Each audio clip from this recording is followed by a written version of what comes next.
Dear friends, thank you very much that you are here on our very informal gathering. A few hours ago, fourth year of this unprovoked, terrible war started. And I think it's very natural. This is the right moment, proper moment to hold minute of silence for our heroes, for our soldiers, for our civilians who died during these 3 years.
Thank you.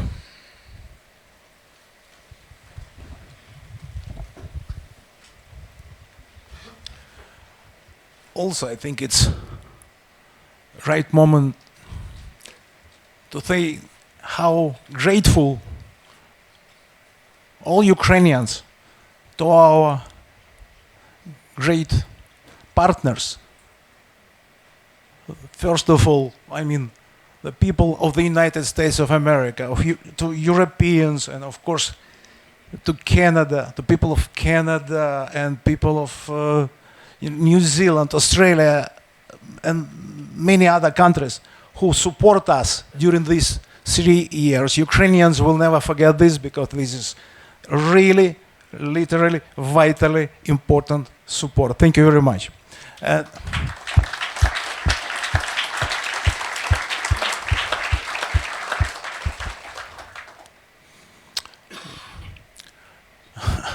I want to say very frankly, this is our thought gathering, and I really hate this. I don't want to have to keep this tradition anymore because it's okay. Don't worry. Of course, we will try to be the best possible host and very generous host. But I mean, I hate because it's each time we marked one more year of this terrible war. You know, first time we called our gathering 1 year stayed in the fight. Second time, 2 years stay in the fight. And this time my team suggested to me, let's keep this, let's call this meeting 3 years stay in the fight. I said, no. Let's call this 3 years time to win. Yeah, time to win. And I really believe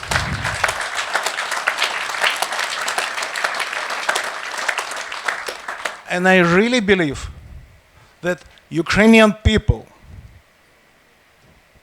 with the great support of our partners, the United States of America, with the leadership of President Donald Trump, with the Europeans, with all our main partners, we will achieve this goal.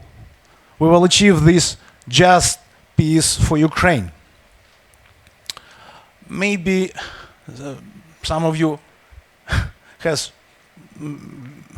very interesting question. Why, for first time during the 3 years, we hold this meeting not in our traditional location, but here? And I will open this secret just between us. You know, approximately a week ago, President Zelensky asked Because of course, you understand, we rented that space, our traditional space, 100 meters from here. Of course, maybe half year in advance, we knew that 24th of February is coming. But approximately a week ago, President Zelensky asked Yalta European Strategy to give him this space, because now in this moment he will start his maybe historical meeting with, I don't know exactly finally, 13 or 14 leaders, heads of states, of governments, also many leaders will join him online. And this is historical. And for us, of course, for years, it's a great honor and privilege, even in this way, to contribute a little bit to the success of this day. But we have also honored Yalta European Strategy. We were invited to join this meeting, and we delegated approximately 30 members of our gathering, members of all delegations from different parliaments, a few members of our board, our heroes, our soldiers, to that meeting.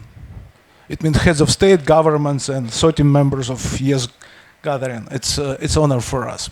Of course, they will speak about role of Europe in this moment, this historical, absolutely historical moment. And for me, it's obvious. Europe has to change completely their understanding of this moment. Europe must do, from my point of view, something very, very simple but very revolutionary, very, very important. I think just it's this short list is very obvious for all of us. I think use 300 billions for Ukraine, frozen assets for Ukraine. Please, please create your budget for military spending at least, let's say, over 3%. So you spend much more, dramatically, much more money for support, for military support of Ukraine. Spend much more money for your defense industry. Please send soldiers to Ukraine. Please give very serious, very solid security guarantee. And of course, please take Ukraine into the European Union now, not somewhere, now. And I think this is more or less adequate response to the moment. I think you came this morning to Ukraine with a deep understanding of how historical this moment. And I think you are not just witnesses of this moment, you are participants of this moment. It will be very important that you will spend this day and you will get even deeper under your skin this feeling of the urgency, of necessity, and you will bring this feeling back to your capitals, to your leaders. And I think this is one of our role, one of our mission today. Before we will start our conversations, I want to say thank you to the very important people, maybe the most important people in this room, but maybe most important people in our country, to the soldiers, to our heroes who fight, who risk their life, who defend our freedom and freedom of all your countries. Thank you very much.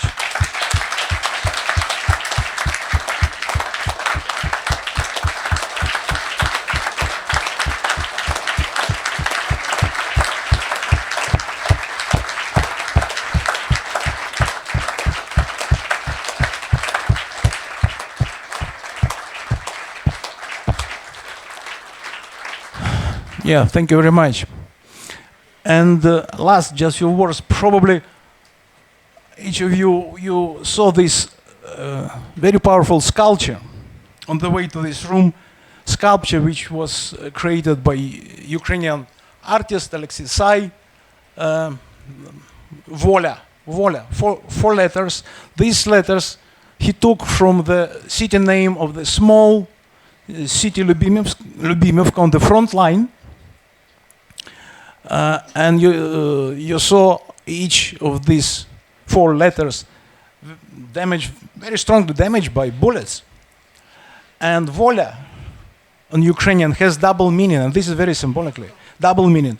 First, vola, it means freedom, and second, will. It's very important message. If you want to defend, to save your freedom, you have to have a will. Let's have a will to defend our freedom and to win together with Ukrainians. Thank you very much for your attention. And Kurt and our heroes, please, this is first conversations. Please, floor is yours. Thank you very much, Victor, and thanks for getting us off to a good start. I am very conscious that I'm the first American speaker today. And so I wanted to take a minute just to say a couple of things very clearly. President Volodymyr Zelensky is a legitimate and duly elected leader of Ukraine.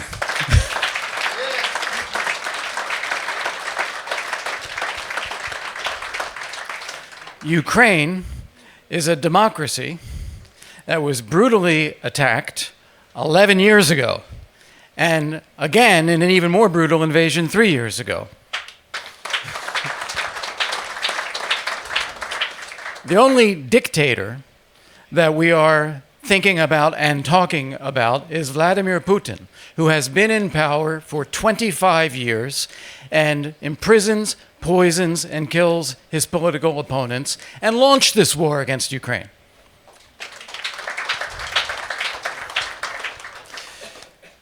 We hear about negotiations. And we hear that the Russian delegation wants to talk about root causes.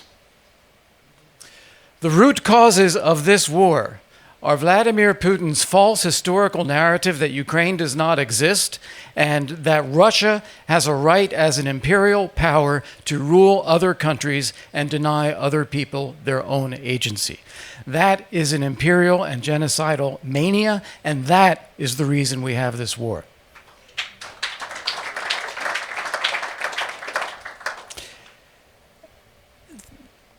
In 2014, this country went through the revolution of dignity. And so I was thinking this morning, and I want to ask our soldiers here as well, what is it that Ukrainians are fighting for? And as an American, I can say very simply, they're fighting for life, for liberty, for the pursuit of happiness, and for dignity. And thank you for your service and for that fight. We all stand with you.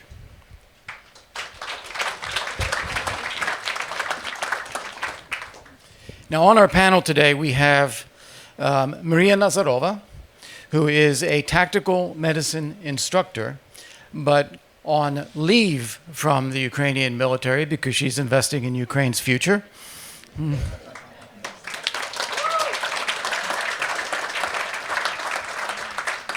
We have Dmytro Vinashin, who is an advisor to the Minister of Internal Affairs of Ukraine.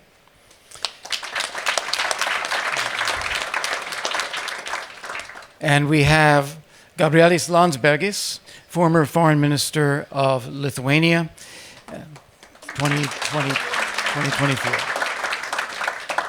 I was asked to make a couple of announcements for good order, which I will do now, so bear with me. First off, as we all are aware, occasionally there are air raid alerts here in Kyiv. If you get on your app a notification that there is an air raid, we'll continue here unless the organizers come and tell us, no, this one's serious, in which case we will leave the room and go down to the bomb shelter. But for the first routine announcement of an air raid, don't worry about it yet, if that happens even. Second, Dima here is going to speak in Ukrainian, so I believe you all have headsets for interpretation, so when we have Dima speaking, you're going to need that, as I will. And I just wanted to mention as well, that as Victor already said, we have, as I was told, 14 European heads of state and government in town today. And we also have most members of the European Commission in town. And they will be coming here for one of the afternoon sessions. So it is a very important, very strong showing by Europe in Ukraine on this anniversary of Russia's full-scale invasion. So with that, let me begin this conversation, and I do mean it, that I want this to be a conversation. I'd like as much for you to ask questions and to discuss things as for me to ask questions of you. But the first thing I wanted to ask, and I'll start with you, Maria, is in your own words, just tell the audience here, tell whoever may be watching, what are you fighting for? So I first joined army 10 years ago when I was very young, 18 years old, and with a small break I continued on up until now, and all the time we have been asked this question and different people had their different motivations to fight. Most of the people saying something about family, which was very far from my experience as a very young person, which is now much closer to me.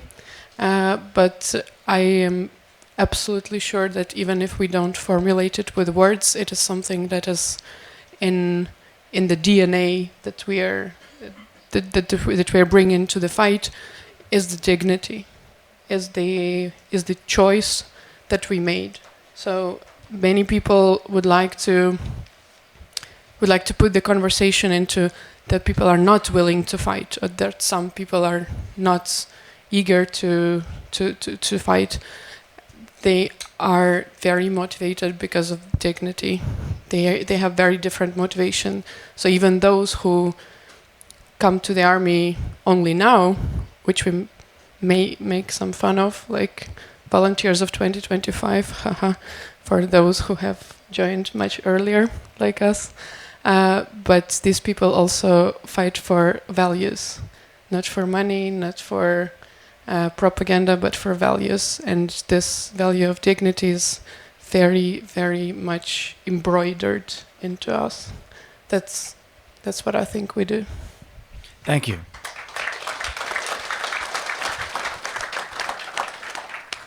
Dima, let me ask you the same question in your own words. What are you fighting for? What is this about?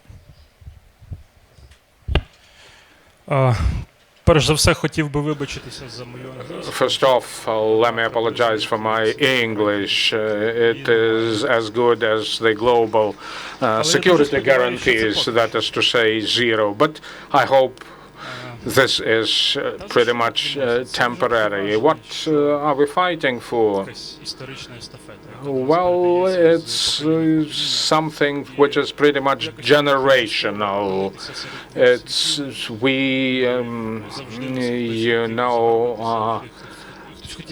have lived between two worlds, competing worlds that wanted to grab the land and deprive us of our freedom. This time it's Russia who's invaded us, and I do hope that this is the last attempt. What are we fighting for? For our future, for our freedom, for the right to live on, to live and give birth to our kids who will live in peace, and for living in a world with no air raid alerts. Maria, go ahead. Can I quickly add to what Dmytro just said about the generational fight? It's also the first time in history, I think, when we have a chance to win. So this is something very important that we talk about, and that our officers talk it into soldiers and younger people, that it's the first time that we fight with our state army. So it's the first time that we get to wear our colors, our coats of arms, and we are not hiding, and we don't feel like we are terrorists in our own country. We are the army of our own country. We are the state.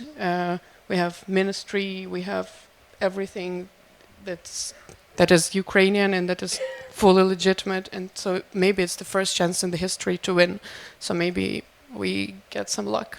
Do you feel that this is a new Ukraine?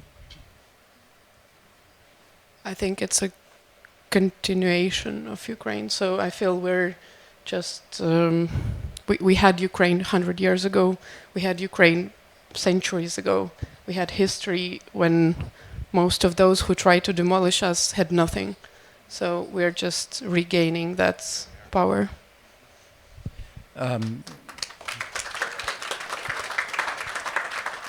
Let me come back to Dima.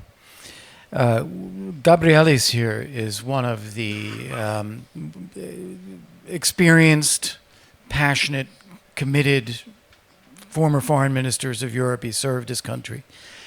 He has been fighting for Ukraine within European councils. Let me ask you, what would you ask him? What would you want from Europe? And you have all these European leaders in town today. What are you hoping for from Europe? Ну, враховуючи Well, останні тенденції в світі, given the latest trends worldwide, when we page through the news, те, що налякує, I wouldn't say I was frightened, but well, I felt that genuine, deep concern бачу, що для Європи зараз because I see that now this has been a cold shower for Europe, Іванка, я про риторику, huge surprise. I mean the rhetoric of from America. що все-таки ти можеш No one would expect that you will be left out one-on-one with the enemy. тут питання, чи And this is actually the question as to whether you are ready to what is happening right now, what we are reading about now. Gabrielis? Well, one of the most important questions these days. When we talk about the cold showers, I just kind of, when I think of it, is definitely not the first one. And that's the scariest part. There was a shower in 2008, there was a shower in 2014, there was a shower when Donald Trump was elected for the first time, there was a bit of a shower in 2022, and now we're talking about the showers again. So I raise a question, is Europe actually alive, after so many showers? If it didn't wake up, so what's really happening with the patient? So my main anxiety, and I've seen so many tweets and people saying, don't panic. Don't panic. Just do your job. Be strong, and all these things. And I completely concur that clearly this is not time to panic. This is time to act. And if we're doubting what we should be doing, look at Ukrainians. If you see Ukrainians fighting, we should fight. If you see them standing strong, we should stand strong. Right? We cannot be the ones getting tired and frustrated first, rather than those who are fighting at the front. That's all clear. But when you look at the history, this is where my worry comes from. This is where my existential anxiety comes from. After so many showers, we are still talking about shower. So I would like to call this either the main hour of Europe or the last one. There's very, very little in between. This is the point where Europe has to understand that we're in this fight most likely alone. There's nobody else, us and Ukrainians. And if we don't pick this battle up, we will lose it. So I'm, and Victor mentioned during his initial speech, just a couple of brief points, what Europe could be doing. And there are some very low-hanging fruits. You talked about 300 billion euros of Russian frozen assets. 190 billion are in European banks. They're just there. It's fair. It's easy. It's just one vote. And you take it. And you spend it on Ukraine. And Ukraine, just to do some calculations. So US, throughout the 3 years, has spent a bit more than 60 billion euros on weapons to Ukraine. Now we have 190. That will take us a long way. That will help Ukraine immensely. But when I talk to the people in Europe, when I make phone calls, the answers I'm getting, oh, but it's too difficult. If we are stuck on too difficult, everything is too difficult. The time of easy is over. Accepting Ukraine into EU is very difficult. Borrowing to spend on our defense, incredibly difficult. Everything is difficult. The time of easy is over. If we don't start doing the difficult stuff, then it's over for us.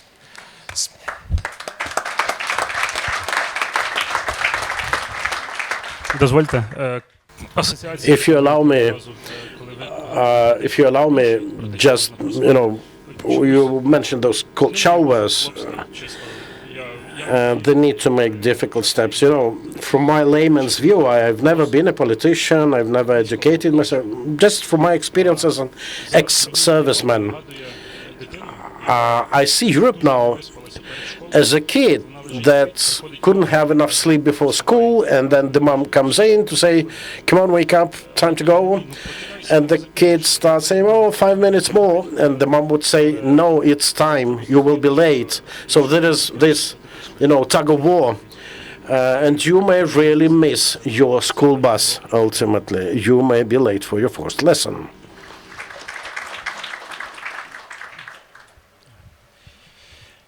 The elephant in the room here is obviously Donald Trump and U.S. policy. And where is the United States going in this? And we have the possibility of negotiations. Everything seems to be on the table. But I would offer, you talk about cold showers, you talk about shock of what the U.S. is doing. But I would suggest that from my perspective, the best way to deal with that is to be proactive and to make proposals. If Europe stays to the default setting of waiting and complaining, it will get the worst out of the U.S. Whereas conceptualizing what needs to happen to end the war on terms that are just for Ukraine, and then making proposals for what Europe can do with Ukraine to bring that about, that is the way to get the best response from the U.S. as I see it. I want to ask you, Gabrielis, we have talk in the air about a European deterrence force that could be deployed in Ukraine. I am supposing that is what Prime Minister Starmer and President Macron will be discussing in Washington this coming week. I wonder if you have any insights as to where this stands in European discussions, what you think such a force would do, what the mission would be, and can it be done? Well, I am of belief that everything can be done. Europe, just a brief point on Europe, reflecting to the lesson, to missing the lesson. So switch the hat a little bit and then try to defend Europe in one point. Europe, the way that Europe was formed is to actually be slow. We wanted Europe to be slow because when Europe moved fast, it had broken a lot of things. So founders of Europe, made sure that Europe would never, ever be able to start a war. Unfortunately, the same rules apply of defending from the war or defending those who are your friends or allies. So this is the problem. I'm not saying that it's impossible to rewrite this. I'm saying that it's, historically and culturally, it was meant to be so. We are just, figured out in that way. So we are in the process of rewriting and reconfiguring what Europe actually is. Now, Europe is a force for good that can have a military force to be reckoned with. And this is the first time where it is needed. It is needed in Ukraine. Do we have troops? We do. Can we arm them? Yes, we can. The only question that is left to be answered, is whether we will ask Putin for permission. Because, and this is not a joke, there are leaders in Europe who say, well, we will only send troops if Putin allows us. And I can tell you, this is the mentality, and we have to break that mentality. But it's very difficult to break that mentality because that means that you have actually skin in the game. That means that your troops could be in danger. that they could actually die and perish together with Ukrainians while defending Ukraine. So we have to say that it's imperative for us to prepare not for an easy mission, not the easiest mission that you can imagine, where everything is agreed, where Putin is nice, and and Ukrainians, basically they could be doing the thing on their own, but we're just there to kind of to be on their side. Also, what we have to avoid. Europeans have had missions under different mandates in different wars, and some of them went really, really bad. And I'm talking about Bosnia. Some of us were, sent the troops. The mandate was such. But when the genocide started, the only thing that we could do is look away. This lesson has to be reminded today. We cannot send any troop to Ukraine because Putin will do that. He will test. Clearly, for him to humiliate Europe is almost as much of an imperative as winning in Ukraine. So that means that our mandate has to be to fight. We have to be very clear, not an inch of Ukrainian territory, not after, but that has to be said now, that we are here to fight with Ukraine, for Ukraine. Maria? As much as I love what Minister Landsbergis was saying, I have 2 points to break. First of all, there were somebody in Bosnia who didn't look away, and it was Ukrainian peacekeepers. I think that people have to remember that Ukrainian peacekeeping mission was in Bosnia and actually saved hundreds of people in Jepa. So people don't always look away, and especially when they know what they fight for. And second thing, I loved the bold words that you have troops and you can arm them. I'm just not sure they really can stand a day in the fight, which is so different from NATO standards and protocols and from what countries that support us, and we are extremely thankful for that, have been teaching us. So I had a lot of training with Lithuanian soldiers and American soldiers in 2016, and what they taught us back then seemed very cool because they had much more fancier weapons than we did. So we only had javelins back then from the fancy weapons. Everything else was AKs and old Soviet weapons. But now the guys that we have been the guys that have been teaching us in 2016 are contacting us now, and they're like, "How do you do that?" So Dmitro is not only advisor, as he was presented to you, he's also veteran of a combat unit, which is just second best in Ukrainian in forces of defense of Ukraine, just second best unit with the drones. The things that he does will, I'm sorry to say that, but they will send a normal American or European military into a coma. You don't do that. You don't do that, and it's because you never had a fight with a full-scale army which has big weapons and which has very modern weapons that have never been used in conflicts that you were in. So I have a question maybe to Kurt and maybe to you as well. When I'm, for the obvious reasons, out of the army, I feel very insecure, and I felt very safe in army every day, because every day in the army you know what to do. You know your role. You have your sisters in arms, there she is, and you know what you're about to do next day, and you know what other units are doing, and it's very safe. It's very good to be in the army. For everybody out here, if you panic, join Ukrainian army. It's very good to know what's next. You have good commanders, good everything. But now I feel very unsafe, and my question is, do your armies know what they can enter if they enter the war? And in my opinion, that happens.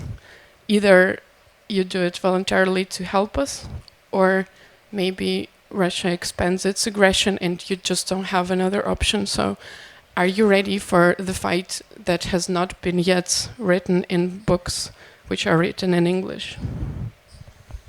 Well, I'll answer that, and I would say that I think our military is aware what you've gone through, what the Ukrainian military is doing. They're aware of what Russia is. They're aware of America's own capabilities. And that's why our political leaders are so reluctant. They don't want to create a situation where we are in a full-scale war with Russia, because that could escalate out of control. We have massive capabilities. Russia has nuclear capabilities, and we want to avoid that. But the problem is what Gabrielis then brought up, is if that's the posture that we take, we want to avoid this. How do we then avoid sending a signal to Russia, you can do whatever you want?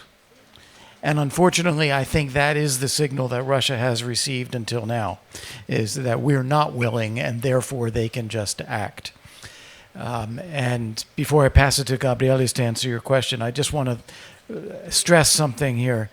I think where this needs to go, where it is going, is a formula of ceasefire, deterrence of future attacks, and burden sharing, where Europe picks up more of the burden from the United States. That, I think, is the formula that is sustainable and where this will really go. But the key thing is deterrence. And it gets to what Gabrielis was saying.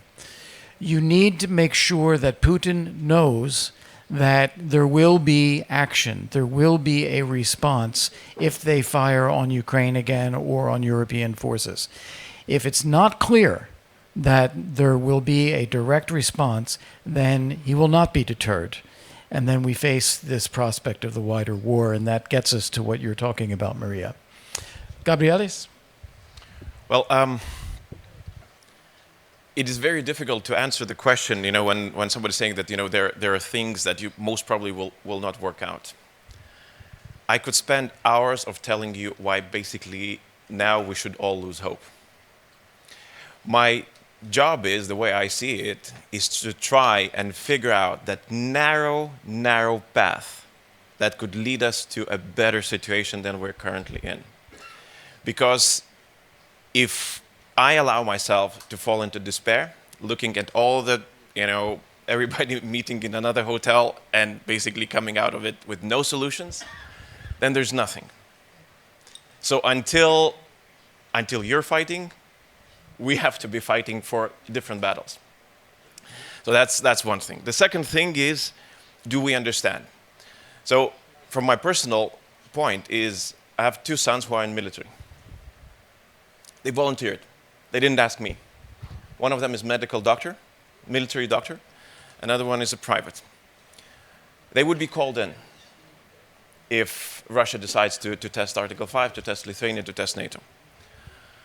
I would be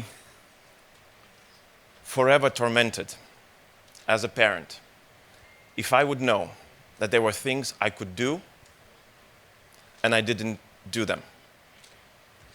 So we do have that understanding, what you're fighting for. And therefore, you will always have our back, politically, as much as we can, so that the war ends there. Ends in Ukraine, ends in Russia. That is it. And that's why your fight is our fight. That's probably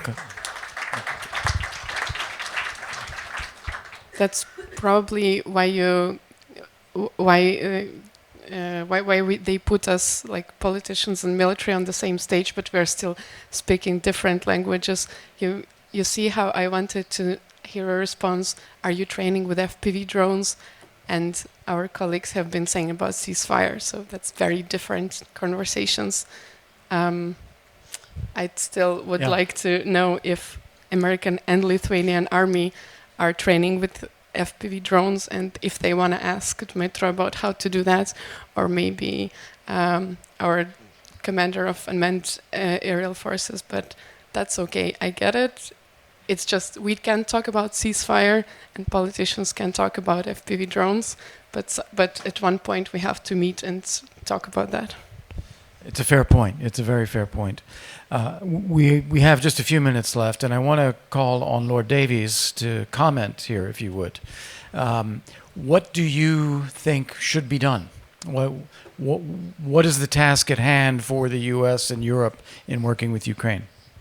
I think one of the really important points for me is that it's speaking to some of the military, as I have over the last few days, it's become a very technical war.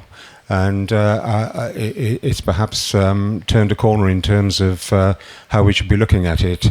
And as I say, it's very technical, and perhaps certainly from a UK perspective and probably from a European perspective as well, we should be perhaps focusing on how we can certainly arm, as it were, the Ukrainians with more technical equipment rather than sort of on the ground feet. Certainly, we've been doing our part as much as we can in the UK, and we will continue to do that.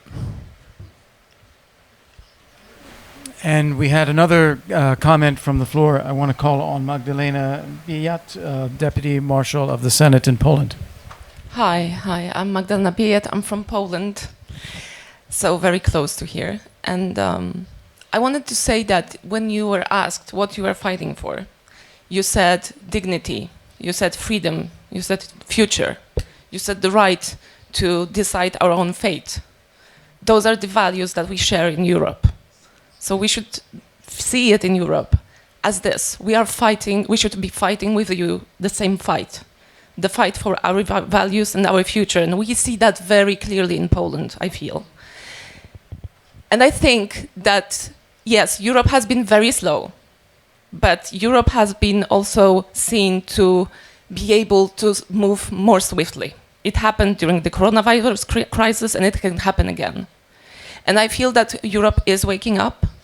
I strongly support, and the government of Poland supports, the use of the Russian assets frozen on European banks. The 200 billion euros is almost as much as European Union and the US spent for the aid to Ukraine during those 3 years. It's a lot of money. It can be a game changer. We should get it to help Ukraine and to change and to really win. Because this is the time to win. This is the time to make decisions. This is the time to stand strongly on your side. And I know that the times are grim.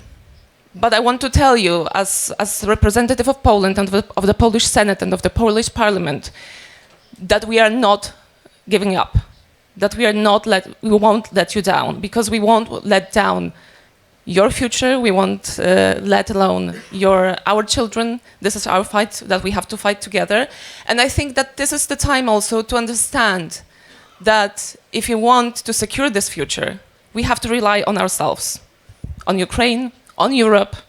Nobody else will be there for us. And this is something that we understand in Poland, and I hope everyone in every capital in Europe will understand that. And I hope this is some conclusion that they will leave with Kyiv today. Thank you.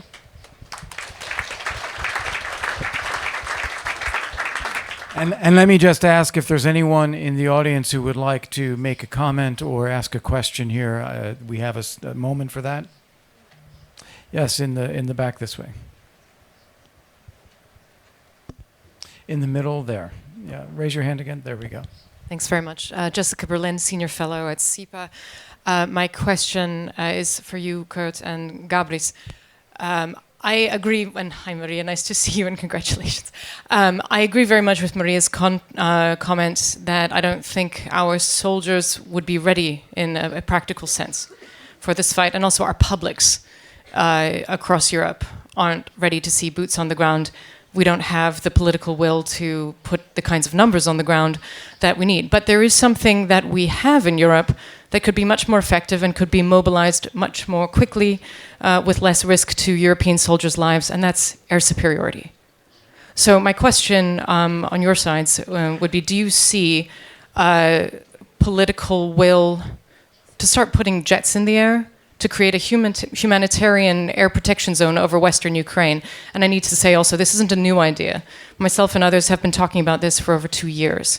And 2 years ago right now, the response across the board was, that's escalatory, that's crazy, that'll never happen. But I think now it might sound a little less crazy, and I'm keen to hear your thoughts. Thank you. I'll answer that quickly, which is, I do not believe the U.S. administration now would support that. If there is a ceasefire and a settlement, I could see a situation where that is then seen as a backup to European forces in the event that fighting resumes again. So that's as far as I can imagine that now, based on what I'm seeing. Gabrielis? Well, to answer, I mean, it's better, of course. I mean, it's faster. It should be, it should be more applicable to the current situation. But there is a huge problem that we have to talk about. If the deal is made without Europe at the table, without Ukraine at the table, so Russians will set the terms. And then it will be up to us whether we are, we admit we're taking those terms or we do something else. And that will be way more difficult question than it appears right now. Imagine 2 days from now, Riyadh, you have a deal. That's it. And it says no planes, no military, nothing from Europe, just neutral Ukraine. That is it. So Europe has to answer this question that either we take and say, this is no deal, it doesn't apply to us, sorry, President Trump, you go back home, and you deal with that deal, whatever you want. We will figure out the rest somehow. Russians will escalate. Russians will threaten. They will threaten us. They will threaten Poland, anybody who wants to help Ukraine. So any decision that we're going to make will be 1,000 times more difficult after the deal is made. So we have to really set our minds to this, that this is either make it or break it deal. So the mentality will have to change like this if we want to survive this. There's no other way.